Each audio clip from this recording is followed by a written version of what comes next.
اور وہ لوگ ناپسند کرتے تھے، ان کے گھر والے ان کے ایسا کرنے کو انہوں نے ناپسند کیا، تو وہ بول دی کیوں نہ ایسا نہ کریں. وہ کہتی ہیں کہ میں کیوں ایسا نہ کروں.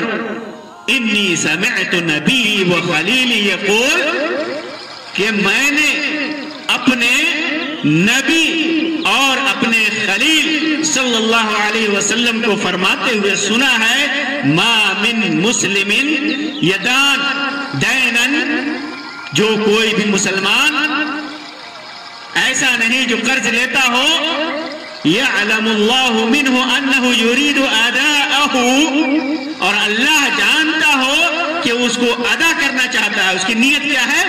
قرض ادا کرنے کی.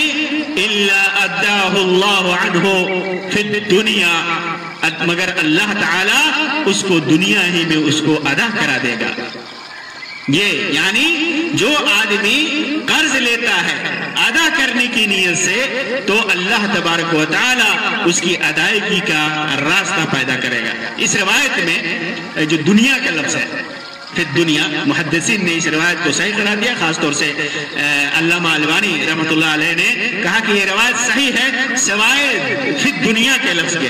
پھر دنیا کا لفظ اس سلسلے میں ثابت نہیں ہے، پھر دنیا کا لفظ ثابت نہیں ہے. باقی اللہ تبارک و تعالیٰ اس کی ادائیگی کا راستہ پیدا کر دے گا، یہ صحیح ہے. تو یہ ان لوگوں کے سلسلے میں ہے جو قرض لیتے ہیں ادا کرنے کی نیت سے.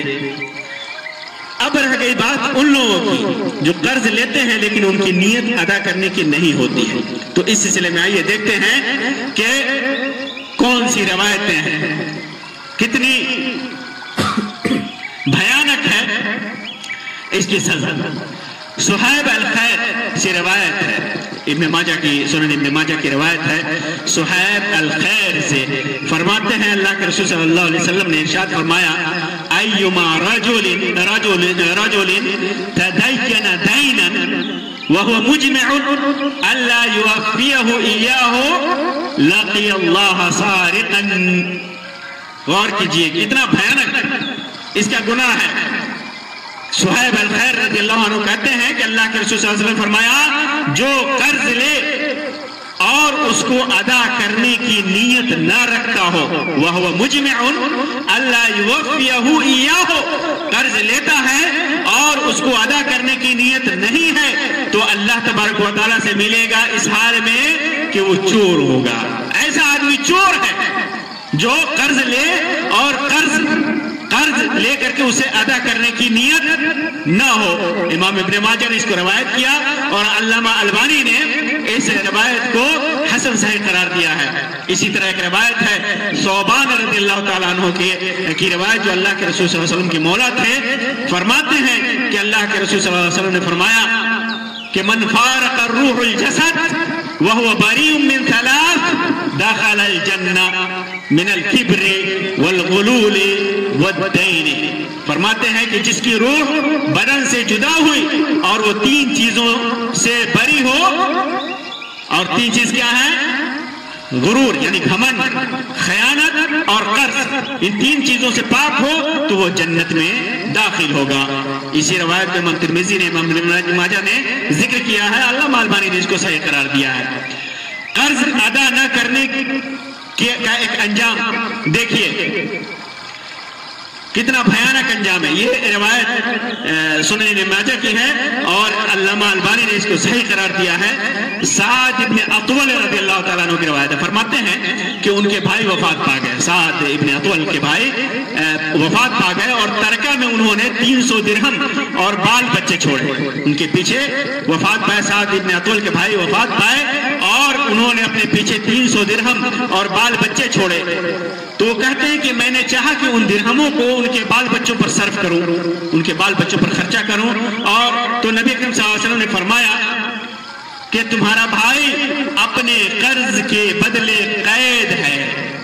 ان اخاک محتبس بدینہ، تمہارا بھائی قرض کے بدلے قید ہے، اس کا فقض عنہ، اس کا قرض تم ادا کرو. تو انہوں نے فرمایا یا رسول اللہ قد ادیت عنہ کہ میں نے ان کا قرض ادا کر دیا ہے الا دینارین سوائے 2 دینار کے.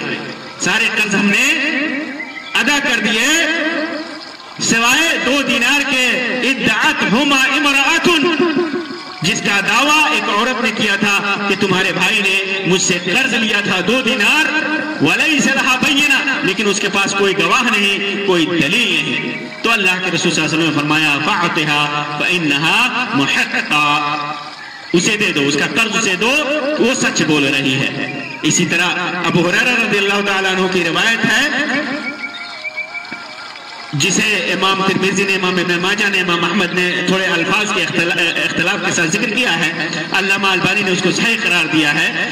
فرماتے ہیں کہ اللہ کے رسول صلی اللہ علیہ وسلم نے ارشاد فرمایا کہ نفس المؤمن معلقۃ بدینہ حتی یقضی عنہ کہ آدمی کی جان اس کے قرض کے ساتھ لٹکی رہتی ہے یہاں تک کہ اس کی طرف سے ادائیگی کر دی جائے. جب تک مطلب یہ کہ اس کو آرام اس وقت تک نہیں ملے گا. آدمی مر گیا قرض نہیں ادا کیا تو اس کو اس وقت تک آرام نہیں ملے گا یا وہ جنت میں داخل نہ ہو پائے گا جب تک کہ وہ قرض ادا نہ ہو جائے کوئی اس قرض کو ادا نہ کر دے. اسی طرح صحیح مسلم اور صحیح بخاری اور صحیح سنن نسائی اور سنن ترمذی وغیرہ کی روایت ہے ابو ہریرہ رضی اللہ تعالی عنہ کی کہ اللہ کے رسول صلی اللہ علیہ وسلم اس سلسلے میں کتنا احتیاط برتتے تھے. فرماتے ہیں کہ جب کوئی مومن اللہ کے رسول صلی اللہ علیہ وسلم کے زمانے میں وفات پا جاتا اور اس کے ذمہ قرض ہوتا تو آپ صلی اللہ علیہ وسلم پوچھتے کیا اپنے قرض کی ادائیگی کے لیے کہ اس نے کچھ چھوڑا ہے تو اگر لوگ کہتے جی ہاں چھوڑا ہے تو آپ صلی اللہ علیہ وسلم اس کی نماز جنازہ پڑھتے. اگر کہتے کہ نہیں کچھ نہیں چھوڑا ہے تو آپ صلی اللہ علیہ وسلم فرماتے تم لوگ اپنے ساتھی کی نماز جنازہ پڑھ لو. اور خود اللہ کے رسول صلی اللہ علیہ وسلم نہیں پڑھتے تھے. پھر جب اللہ تعالیٰ نے اپنے رسول کو فتوحات عطا کی تو آپ صلی اللہ علیہ وسلم نے فرمایا میں مومنوں سے ان کی جانوں سے زیادہ قریب ہوں تو جو کوئی وفات پا جائے اور اس پر قرض ہو تو اس کی ادائیگی میرے ذمے ہے اور جو کوئی مال چھوڑے تو اس کے وارثوں کا ہے. اللہ کے رسول اسلام کے ابتدائی عہد میں جب مال و دولت کی کمی تھی تو جب کوئی مقروض مرتا اللہ کے رسول صلی اللہ علیہ وسلم اس کی نماز جنازہ نہ پڑھتے تھے. صحابہ کرام رضی اللہ عنہم کو فرماتے وہ پڑھ لیتے. پھر جب اللہ تعالیٰ نے پیسہ دیا فتوحات دی مال غنیمت ہاتھ آیا تو آپ صلی اللہ علیہ وسلم نے حکم دیا کہ جب کوئی مسلمان مقروض مرے اس کے ذمہ قرض ہو تو اس کا قرضہ میں ادا کروں گا. اسی طرح بے سہارا بال بچے چھوڑ جائے تو اس کی پرورش کا ذمہ بھی میرے سر ہے. غور کیجئے کہ اللہ کے رسول صلی اللہ علیہ وسلم ایسے انسان کی نماز جنازہ نہیں پڑھتے تھے جس کے ذمہ قرض ہوتا تھا. اور اس سے بھی بھیانک انجام دیکھیے اگر دنیا میں کسی نے قرض ادا نہیں کیا اس کا قرض ادا نہیں کیا گیا کسی نے ادا نہیں کیا تو قیامت کے دن اسے ادا کرنا پڑے گا.